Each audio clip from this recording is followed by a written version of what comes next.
사울이 계속 불순종하자 여호와 영이 떠나가게 되고 악령이 사울을 괴롭히기 시작합니다. 자, 성경은요 사울의 그런 상태에 대해 악령이 사울을 번뇌하겠다고 말씀합니다. 자, 우리 16장 14절 말씀 함께 읽습니다. 시작. 여호와 영이 사울에게서 떠나고 여호와께서 부리시는 악령이 그를 번뇌하게 한지라. 사울이 번뇌했다는 것은요 정신적인 문제로 큰 고통을 받았다는 것입니다. 악령으로 고통받는 사울이 왕의 역할을 제대로 감당할 수가 없습니다. 자, 이 상황을 블레 족속이 파악하고 거인 골리앗과 함께 이스라엘을 쳐들어왔습니다. 성경에서요 블레 족속은 이스라엘의 영원한 원수이고 또 원수 마귀를 상징합니다. 항상 호시탐탐 기회를 노렸던 블레 족속은 사울의 비정상적인 상태를 침략에 좋은 기회로 본 것입니다. 사울의 침체로 인해 이스라엘 백성들마저 영적 침체에 빠졌기 때문입니다.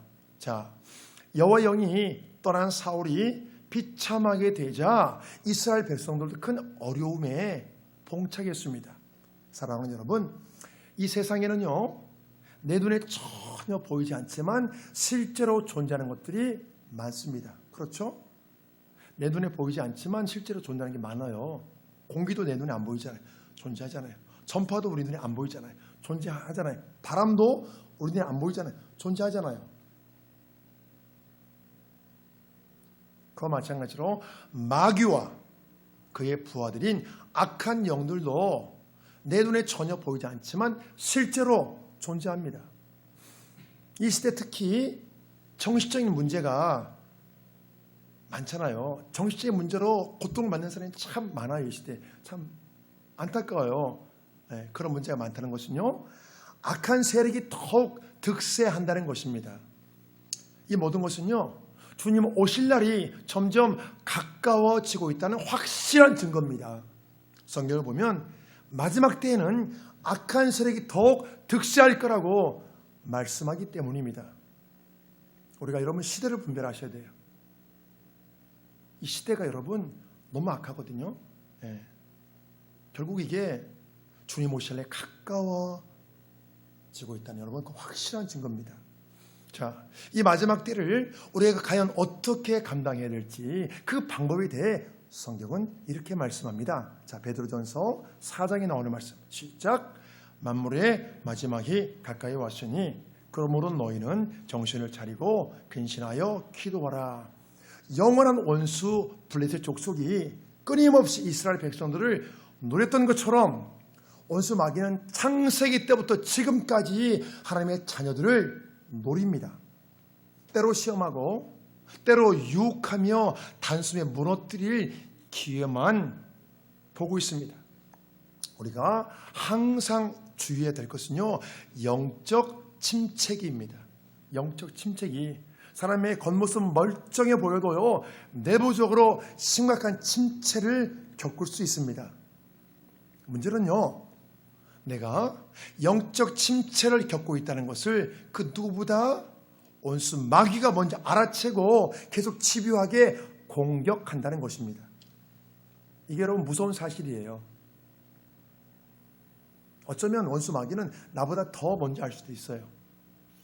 계속 집요하게 공격하죠. 영적 침체에서 나오지 못하도록. 그래서 사랑하는 여러분, 내가 깨어 기도하는 것이 여러분 참 중요해요.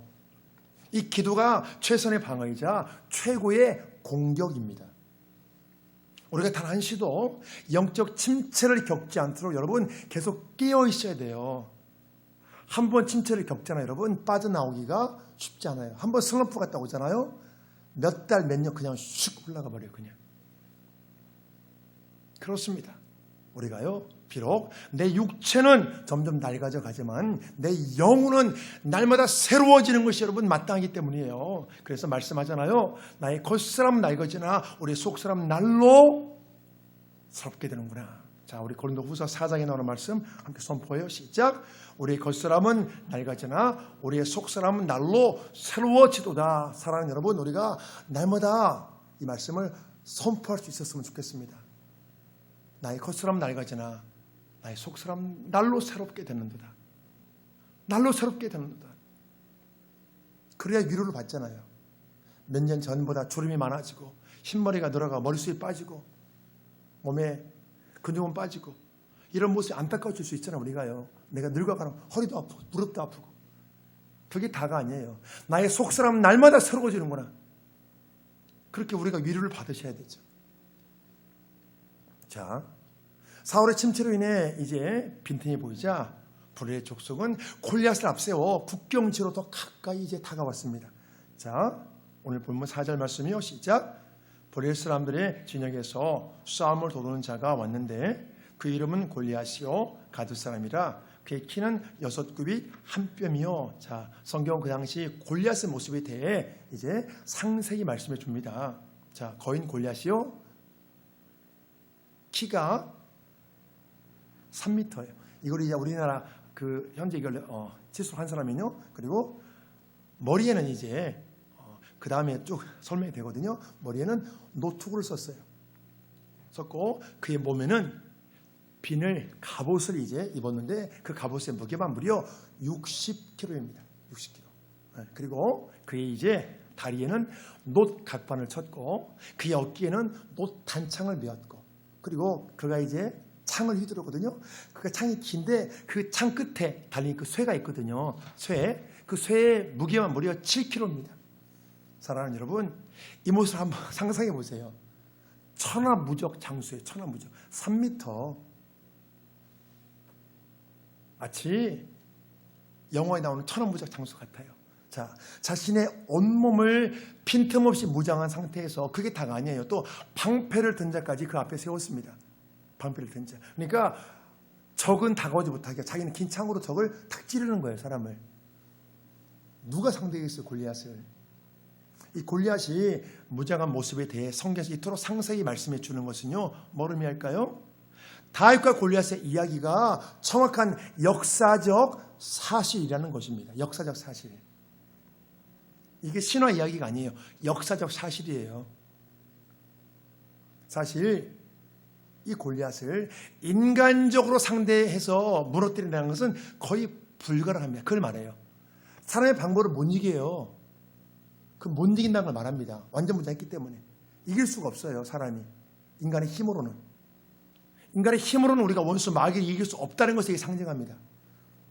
정말 무시무시한 이 골리앗의 모습을 보고 이스라엘 병사들의 사기가 꺾이는 것도 당연합니다.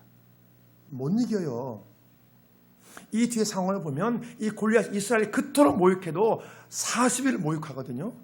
그 누구도 나가서 싸울 엄두조차 내지 못해요. 왜 그렇죠? 두려우니까. 두려워 벌벌 떨기만 해요. 불의 족수가 마찬가지로 이 골리앗도 마귀 권세를 상징해요. 마귀 권세를 상징해요. 문제는요, 이 골리앗을 이스라엘의 능력으로 도저히 무찌를 수가 없다는 거예요. 우리가 마귀 권세를 도저히 사람의 힘으로 혈과 육으로 이길 수 없다는 것을 상징합니다. 자, 지금 이 상황을 인간적으로 보면 너무 절망합니다. 아무리 노력해도 인간이 이길 수가 없는 거예요. 악한 영을. 두 나라 병사들이 서로 대치한 상태에서 거의 완벽하게 무장한 이 골리앗이 이스라엘 백성들의 큰 소리를 외칩니다. 자, 8절 중간부터요. 시작. 너희는 한 사람을 택하여 내게로 내려보내라. 그러니까 능히 싸워서 나를 죽이면 우리가 너희의 종이 되겠고 만일 내가 이기어 그를 죽이면 너희가 우리의 종이 되어 우리를 섬길 것이라. 자, 지금 이 골리앗이 한 사람을 택하여 내게로 보내라고 말하는 것은요, 대표자끼리 싸우자는 것입니다. 대표자. 1대1. 너희 대표 나, 그리고 내가 이쪽 대표, 너희 대표. 모두가 싸워서 피 흘리지 말고 너희 이스라엘 대표로 한 사람이 나와 싸워서 패자가 승자의 종이 되자는 것입니다. 바로 이것이 대표성의 원리입니다. 문제는요, 이 골리앗이 너무 강해 보인다는 거예요. 막강한 이 골리앗에 비해 상대적으로 이스라엘은 너무나 초라해 보입니다. 지금 무서워 벌벌 떨기만 하고 있어요. 사울이 왕이 된 이후 많은 전투를 치렀지만 단 한 번도 패한 적이 없습니다. 여러분, 단 한 번도 패한 적이 없어요. 지금까지. 단 한 번도. 모두 다 승리했습니다. 그렇지만 사울의 계속되는 불순종의 결과로 영적 보호막이 거쳐버리니까 정말 끝도 없이 추락합니다. 블레셋하고도 승리했어요, 이스라엘이. 사울이 왕이 된 이후에. 근데 지금은 두려워하잖아요. 영적 보호막이 거쳐버리니까. 이 상황을 보면 이스라엘이 전쟁에서 패하고 망할 것 같지만 이 전쟁의 결과는 어떻게 됐죠? 다윗을 통해서 이스라엘이 승리합니다. 여러분 지금 이 상황이 문제가 아니에요. 금방 죽을 것 같아도 여러분 그게 다가 아닙니다. 거기에 속으시면 안 돼요. 내 눈에 보이는 현상, 여러분 그게 다가 결코 아닙니다. 오늘 이 스토리, 다윗과 골리앗 스토리, 여러분 이게 뭘 말해주죠? 오늘 본문만 보면 이스라엘이 망할 것 같아요. 이게 다가 아니잖아요. 그 뒤에 스토리 또 있잖아요. 이게 뭘 말하죠, 여러분? 다윗과 골리앗 이야기가 사람의 능력으로 불가능한 것이 하나님의 능력으로 여러분 가능하게 된다는 거예요. 내가 볼 때 불가능한 건 여러분 그게 다가 아닙니다. 그게 절대 거기에 속으면 안 돼요. 바로 이것이 여러분 하나님의 은혜입니다. 하나님의 은혜. 이 전쟁에서 하나님이 다윗을 통해 결과적으로 승리를 주시는 것처럼 최후에는 하나님의 자녀들이 완벽히 승리한다는 것입니다. 모든 믿는 자들의 영원한 대장 되시는 우리 주님이 승리하셨기 때문이죠. 자, 요한복음 16장 33절 말씀 보실까요? 거기 크게 나와요. 시작. 이것을 너희에게 이르는 것은 너희로 내 안에서 평안을 누리게 하려 함이라. 세상에서는 너희가 환난을 당하나 탐대하라. 내가 이 세상을 이겼노라. 내가 세상을 이겼노라. 주님이 십자가에 이제 매달리기 직전에 하신 말씀이에요. 그 직전에 담대하라. 내가 세상을 이겼노라. 이 말씀의 세상은요, 우리가 사는 눈에 보이는 이 세상, 아름다운 세상, 하나님 창조하는 세상, 이 세상을 말하는 것이 아니라 마귀를 비롯해서 하나님을 대적하는 악한 세력을 말합니다. 성경에서 세상을 말할 때는 두 가지 의미를 써요. 우리가 눈에 보이는 이 세상이 아니고 악한 세상, 악한 세력, 그걸 말하기도 합니다. 주님이 십자가에서 피 흘리고 돌아가실 때 마귀의 세력들은요, 자신들이 승리한 거라 생각했을 거예요. 그것만 보면. 그렇지만 주님은 사흘 만에 부활하심으로 사망 권세를 깨뜨리시고 승리하셨습니다. 또한 이 승리는 주님을 믿는 모든 자들에게 동일하게 약속된 승리입니다. 내가 이렇게 승리하는 것처럼 너희도 승리할 것이다. 주님이 승리했기에 주님이 믿는 모든 자들도 여러분 승리한다는 것입니다. 바로 이게 여러분 대표성의 원리거든요. 우리가 성경을 구원의 관점, 구수사의 관점으로 볼 때, 하나님의 구원의 관점을 볼 때 여러분 이 대표성의 원리를 잘 이해하는 게 정말 중요해요. 이 대표성의 원리. 이게 여러분 굉장히 중요합니다. 이게 복음의 핵심이거든요. 대표성의 원리. 자, 때로 사람들 만나서 우리가 복음을 전하잖아요. 그러면 종종 이런 말 혹시 듣지 않나요? 아니, 그 옛날에 예수가 죽은 것과 나와 도대체 무슨 상관이야? 여러분 이런 말 들은 적 없으세요? 예수가 죽은 거 나하고 무슨 상관이야? 예수는 2000년 사람이야. 나는 지금 사람인데 왜 예수를 믿어 구원받지?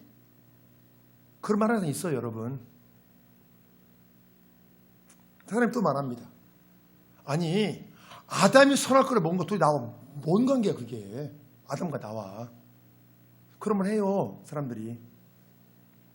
아담이 죄를 범한 것이 왜 이 세상 모든 사람들이 왜 원죄가 되지? 내가 태어날 때부터 원죄가 있다? 그게 무슨 말이야 그게? 아니, 아담이 죄를 지은 거 나하고 뭔 관계야 그게? 이렇게 말하거든요. 자, 그 이유는 아담이 이 땅의 모든 사람들의 대표자로서 죄를 지었기 때문이에요. 대표성의 원리. 또 예수님이 죽으시고 부활하심이 이게 구원의 증표가 되는 것은요, 하나님이 모든 사람들의 새로운 대표자로 예수님을 세워주셨기 때문입니다. 사실 이 세상 많은 사람들이 여러분 대표성의 원리를 따르고 있어요. 한번 생각해 보세요. 그 많은 대통령이 결정하면 그 나라 국민들 다 따라야 되잖아요. 맞죠? 기업 대표가 결정하면 그 회사원들 여러분 다 따라야 되잖아요. 맞잖아요. 이 세상 여러분 모든 원리가 여러분 대표성의 원리예요. 한번 생각해 보세요. 대표가 결정하면 다 따르잖아요. 전부 다. 그 어떤 법안에 다 어떤 이렇게 구속을 받잖아요. 제한을 받잖아요. 그럼 다 그래요. 세상은 여러분 대표성 원리를 따르고 있습니다. 우리가 그래서 국회의원들 뽑잖아요. 그 사람들이 이렇게 뭐든 법을 만들면 우리가 내 마음에 들리고 안 들리고 여러분 다 따라야 돼요. 그렇잖아요, 여러분. 그래서 성경이 이 대표성의 원리에 대해서 아담과 예수님의 관계에 대해서 이렇게 말씀해요. 자, 로마서 5장에 나오는 말씀. 시작. 한 사람의 범죄로 말미암아 사망이 그 한 사람을 통하여 왕노를 하였은즉 더욱 은혜와 의의 선물을 넘치게 받은 자들은 한 분 예수 그리스도를 통하여 생명 안에서 왕노릇 하리로다. 한 사람이 순종하지 아니함으로 많은 사람이 죄 있는 것 같이 한 사람이 순종하심으로 많은 사람이 의인이 되리라. 이 말씀의 의미는요, 첫 대표자인 아담이 사단의 유혹으로 패함으로 그의 자신 모두가 패배자가 되었지만 새로운 대표자, 하나님께서 세우신 새로운 대표자 예수님이 승리하심으로 예수를 믿는 모든 자가 승리하게 된다는 것입니다. 여러분, 이 복음의 핵심이거든요. 복음의 핵심. 우리가 명심해야 될 것은요, 악한 세력은요 자신들이 더 강한 것처럼 포장한다는 거예요. 성경 본문에 나오는 이 골리앗의 모습을 생각해 보세요. 무려 3m나 되는 큰 거인이 온몸을 갑옷에 두르고 긴 창을 휘두르며 여러분 쩌렁쩌렁 울리는 큰 소리를 외칩니다. 막 위협하는 거죠. 한번 누가 나와라 싸워보자. 이 모습을 보고 두려워서 이스라엘 사람 중에 여러분 누가 나가서 싸울 수 있겠습니까? 벌벌 떨기만 하죠. 너희 중 한 사람 나오면 싸워보자. 쩌렁쩌렁 울리는 그 큰 소리에 그렇게 모욕을 해도 그럼 누구도 나오지 못합니다. 그 모습에 대해 성경은 이렇게 말씀해요. 자, 우리 10절 말씀에 오늘 본문 시작. 그 블레셋 사람이 또 가로되 내가 오늘 이스라엘의 군대를 모욕하시니 사람을 보내어 나로 더불어 싸우게 하라 한지라. 사울과 온 이스라엘이 블레셋 사람의 이 말을 듣고 놀라 크게 두려워하니라. 이 말을 듣고 놀라 크게 두려워하니라. 두려워 떠는 모습 상상해 보세요, 여러분. 한번 그 상황을 한번 대치한 상황에 벌벌벌 떨기만 하는 거예요. 그 누구 한 명 나와서 싸워볼 생각조차 못합니다. 마치 세계 격투기 헤비급 챔피언과 초등학생 아이와 그런 꼴이 들어. 사람들이 골리앗이 두려워 대항할 엄두조차 못 내지만 다윗은 이 골리앗을 무너뜨릴 수 있다고 여러분 생각했습니다. 여러분 이 생각이 중요해요. 저 거인 골리앗이 아무리 대단해 보여도 이 전쟁의 승리는 하나님께 달려있다고 믿었기 때문이에요. 다윗이 믿음의 눈으로 보았을 때 사람들이 쉽게 볼 수 없는 골리앗의 빈틈이 보였어요. 다윗은 믿음의 눈으로 보니까 이 골리앗이 센 척하는 것에 다윗은 속지 않았습니다. 사랑하는 여러분, 영적인 사람은요 영적으로 깨있는 사람 마귀와 센 척하는 것에 속지 않아요. 여러분 속지 않아요. 그런데 깨있지 못하면 마귀에게 벌벌벌하죠. 무서워가지고 두려워서 대항 못합니다. 왜? 대항할 때가 더 큰 일 생길까 봐. 마귀가 더 자기를 힘들게 할까 봐. 더 어려움 줄까 봐. 대항할 생각조차 안 해요. 성경 본문에서 이스라엘 병사들의 모습이 바로 여러분 우리의 모습과 비슷할 수 있습니다. 우리의 모습. 다양한 모습으로 나를 괴롭히고 방해하며 내 발목을 붙잡는 인생의 골리앗과 싸울 생각조차 못합니다. 만약 힘들어하고 답답해, 뭔가 답답해 힘들어. 그런데 주 예수의 능력으로 이 골리앗을 깨부숴 생각을 안 하는 거예요. 못하는 거예요. 그 생각을. 더 힘들어질까 봐. 더 힘들까 봐. 마치 가나안 땅을 정탐한 사람들 중에 여호수아 갈렙을 제외한 다른 10명의 정탐꾼들처럼 그 싸움을 두려워한다는 것입니다. 그때 두려워하는 사람들에게 여호수아 갈렙이 이렇게 말했습니다. 자, 민수기 14장에 나오는 말씀. 자, 시작. 그 땅 백성을 두려워하지 말라. 그들은 우리의 먹이라. 그들의 보호자는 그들에게서 떠났고 여호와는 우리와 함께 하시느니라. 그들을 두려워하지 말라. 그 땅을 정복하는 것이 하나님의 뜻이기에, 하나님의 뜻이잖아요. 정복하는 게. 여러분 그게 중요해요. 하나님의 뜻이기에 주의 능력 의지하에 담대히 나가면 어떤 결과가 주어져요? 승리한다는 것입니다. 왜 그렇죠? 하나님의 뜻이니까 그게. 이 믿음대로 여호수아 갈렙은 승리했습니다. 하나님의 뜻이기에.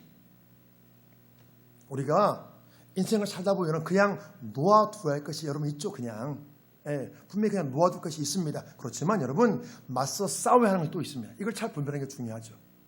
놓아둬야 할 게 있고 맞서 싸워야 될 게 있고, 그 중에서 인생의 골리앗과는 맞서 싸워야 됩니다.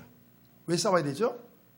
내 갈 길을 막으니까, 내 발목을 붙잡으니까, 하나님의 뜻대로 사는 것을 방해하니까, 내가 진실로 갈망하는 삶, 내가 말씀을 들으면 이렇게 살아야지 갈망하는 삶을 살지 못하게 막으니까 인생의 골리앗과는 싸워야 되는 거예요.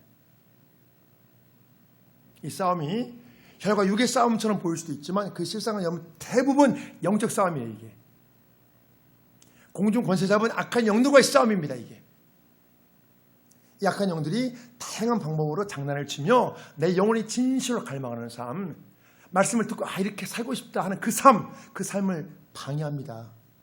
말씀을 들을 때는 이렇게 살아야지 하는데 왜 가서는 이게 안 되는 거니? 그 싸움을 하지 않으니까 그래요. 그 싸움을 내가 안 하니까. 그 싸움 해야 되거든요. 말씀을 들었고 그 마음 살고 싶다 하면 그 싸움을 해야 돼요. 그 싸움을 안 하니까 똑같아지는 거죠. 그래서 영적 욕구 불만에 계속 빠지는 거예요. 그래서 성경은 말씀합니다. 우리에게 주시는 말씀이에요. 자, 야고보서 4장에 나오는 말씀 시작. 마귀를 대적하라. 그러면 너희를 피하리라. 하나님을 가까이 하라. 그러면 너희를 가까이 하시리라. 짧은 말씀이지만 굉장히 많은 뜻 함축하고 있죠. 사람들마다 다양한 형태의 인생의 골리앗이 존재할 수 있습니다. 물론 외부에 존재할 수도 있죠. 그렇지만 대부분 나의 내부에 존재합니다. 외부에 존재하는 세상 하는 것도 깊이 파고들잖아요. 그러면 여러분 궁극적으로 그게 내 문제인 거예요. 파고들면. 지금 대부분 다 내부의 문제입니다. 내부의 문제 해결되면 외부의 문제는 저절로 풀어갈 수 있어요. 나의 악한 습관, 이게 인생의 골리앗이 될 수 있죠. 또 내 속에 존재하는 나쁜 감정, 또 나의 옛사람. 그래서 더 이상 변화되지 않는 나 자신이 강력한 인생의 골리앗이 여러분 될 수도 있다는 거예요. 나 자신, 말씀을 듣고도 변화되지 않는 나 자신, 여전히 옛날 모습으로 10년, 20년 모습 살고 있는 나 자신, 그게 여러분 강력한 인생의 골리앗이 될 수 있다는 것입니다. 나 자신이 나를 계속 붙잡아요. 하나님 말씀을 사는 것을 내가 계속 붙잡아요. 내가 뭐가요? 내 고집이, 내 자아가, 내 자존심이, 내 혈기가, 내 욕심이. 우리가 기억해야 될 것은요, 이 싸움의 본질은 혈과 육의 싸움이 아니라 영적 싸움이라는 것입니다. 영적 싸움. 중요한 것은요, 우리가 인생의 골리앗 때문에 더 이상 내 발목이 묶이지 말자는 거예요. 이제 인생의 골리앗을 넘어 우리가 진실로 소망하는 그 삶을 살아보자는 거예요. 더 늦기 전에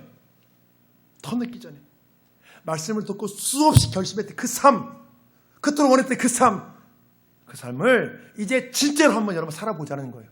그 삶, 우리가 소망하는 그 삶 있잖아요. 나도 이렇게 살고 싶다. 그래서 이 영적 싸움을 두려워하지 말고 믿음으로 기도하며 승리하자는 것입니다. 사랑하는 여러분, 영적 싸움은 중간이 없어요. 내가 패하든지 승리하든지 둘 중에 한 가지입니다. 둘째 하나예요. 패하든지 승리하든지.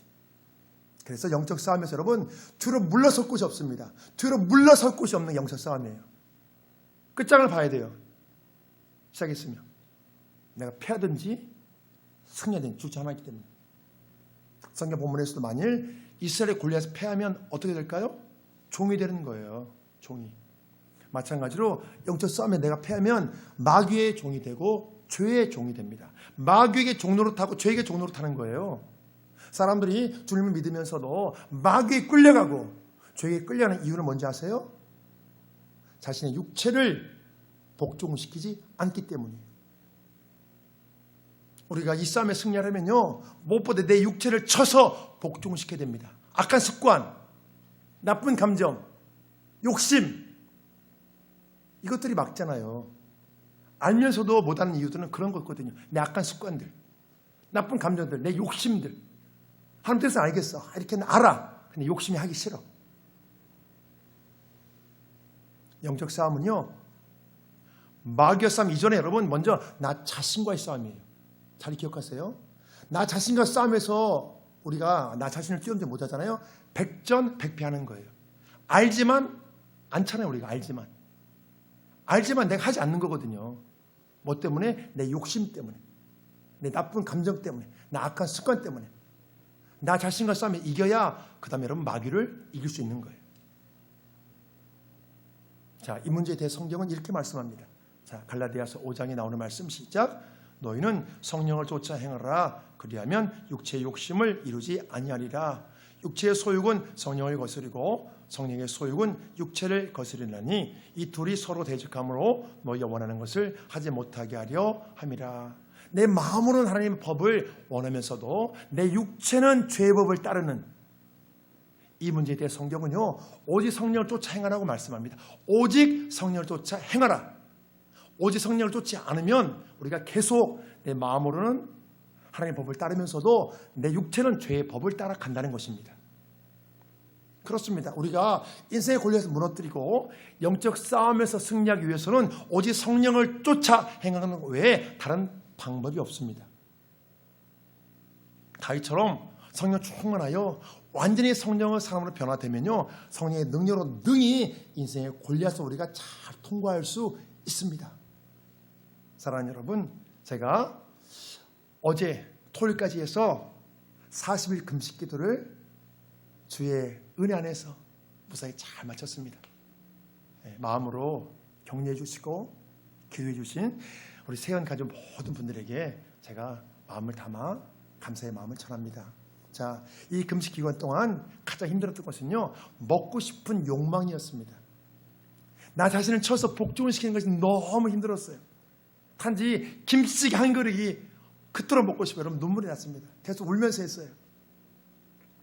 제 몸이 너무 힘들어서 눈물이 나는 것이 아니고요, 하나님 몸은 힘들지 않았어요. 하나님 감당 힘을 주시니까, 하나님 하라고 사는 거니까. 그런데요, 단지 그 김치찌개, 그 얼큰한 국물, 김치 얼큰한, 그게 먹고 싶어서 너무 힘들더라고요. 그 순간 내 육신을 쳐서 복종시킬 수 있는 그 새 힘, 새 능력을 주시라고 기도했습니다. 자, 그 이후에 여러분, 정말 거짓말처럼 제 육신을 복종시키는 그 힘이 여러분 위로부터 부어졌어요. 새로운 마음이 부어진 거예요. 제가 여러분 놀라운 사실 깨달았어요. 우리가 기도 하나님이 새 힘을 준다고 하잖아요. 그 새 힘의 정체는 뭐냐? 물론 육신의 힘도 있겠지만 새 마음이구나. 새로운 마음이 부어지니까 새 힘이 솟더라고요.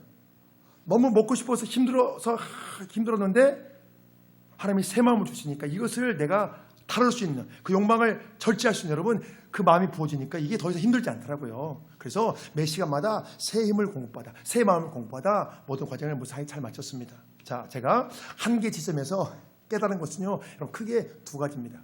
첫째는요, 나는 정말 약한 존재구나. 단지 찌개 한 그릇 먹고 싶어 눈물 쏟는 나는 정말 약한 존재구나. 제가 생각했어요, 여러분. 요새 유튜브 보면은 그런 거 동영상 있거든요. 강아지 키우는 사람들이 맛있는 거 앞에 놓고 안 줘요. 그럼 강아지가 침을 질질 흘리거든요. 그러면 이제 그 사람이 막 웃어요. 그 다음에 몇 초 있다가 먹어! 그러면 막 달려서 먹어요. 침을 질리는 강아지랑 나랑 다를 게 뭔가. 정말 그 생각했어요. 먹고 싶어가지고 우는 나와, 그 먹이 놓고 침질 나와 강아지나 다를 게 뭔가. 내가 정말 약한 존재구나. 자, 두 번째는요, 주님을 위대하시구나. 주님의 승리를 기억하며 기도했을 때 이 모든 것을 잘 넘어갈 수 있는 새 힘, 새 마음을 주셨습니다. 사랑하는 여러분, 성경 본문에서 이 싸움의 결말은 다윗과 이스라엘이 승리합니다. 중요한 사실은요, 다윗의 승리는 주님의 승리를 예표하고, 주님의 승리는 이제 모든 믿음의 자녀들의 승리를 예표한다는 거예요. 그래서 모든 믿음의 자녀들의 최고 승리는 이미 확정되었습니다. 주님이 다시 오실 때 믿는 자들의 완벽한 승리가 이루어집니다. 우리가 그때까지 여러분 잘 살아내셔야 돼요. 잘 살아가야 합니다. 우리 이미 승리를 확정해 놓고 이 땅을 여러분 살아가시거든요. 그때까지 우리가 여러분 잘 견디시고 잘 살아가야 돼요. 그래서 보혜사 성령님을 보내주신 것입니다. 주님이 다시 올 때까지 너희들 잘 살으라고. 우리가 다윗처럼 성령님을 의지하면 인생의 골리앗을 여러분 거뜬히 능히 무너뜨릴 수 있습니다. 그 인생의 골리앗 때문에 내 갈 길이 막히지 않고 계속 전진할 수 있다는 것입니다. 내가 그토록 원했던 그 삶을 여러분 살 수 있다는 거예요. 사랑하는 여러분, 다윗처럼 매사에 내내 계신 성령님을 의지하심으로 내 영혼이 진실로 갈망했던 그 삶이 이 땅에서 꼭 펼쳐지시기를 주의 이름으로 축복합니다. 아멘.